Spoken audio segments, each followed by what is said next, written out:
तुमचा विश्वास, आमची बातमी.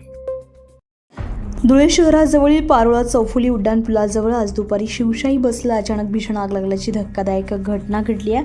मात्र सुदैवानं या घटनेमध्ये कोणतीही जीवितहानी झाली नाही आहे, ही मोठी दिलासादायक बाब ठरली आहे.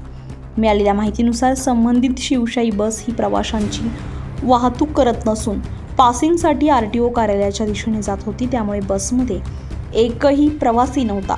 जर बसमध्ये प्रवासी असते तर मोठा अनर्थ ओढवण्याची शक्यता नाकारता आली नसती.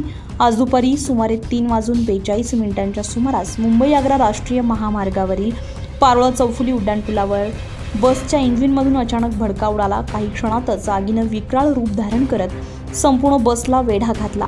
आगीची तीव्रता इतकी होती की काही वेळातच ही बस जळून खाक झाली आणि मोठे आर्थिक नुकसान झालंय. घटनेची माहिती मिळताच धुळे महानगरपालिकेच्या अग्निशमन दलाने तातडीने घटनास्थळी धाव घेतली आहे. अग्निशमन अधिकारी दुष्यंत महाजन, वाहन चालक राहुल पाटील तसेच फायरमन पांडुरंग पाटील आणि कुणाल ठाकूर यांनी शर्थीचे प्रयत्न करत पाण्याचा मारा करून आग पूर्णपणे आटोक्यात आणली आहे. दरम्यान आगीमुळे निर्माण झालेल्या धुराच्या लोटांमुळे आणि आगीच्या भीषणतेमुळे मुंबई-आग्रा महामार्गावरील वाहतूक काही काळ विस्कळीत झालेली होती.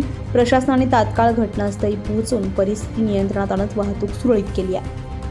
या घटनेमुळे परिसरात काही काळ भीतीचं वातावरण निर्माण झालेलं होतं. सुदैवानं कोणतीही जीवितहानी किंवा दुखापत झाली नसल्यानं मोठा अनर्थ टळलाय. तर घटनेची पुढील चौकशी सुरू आहे. सुनील निकम, आपलं शासन, धुळे. आपलं शासन, तुमचा विश्वास, आमची बातमी.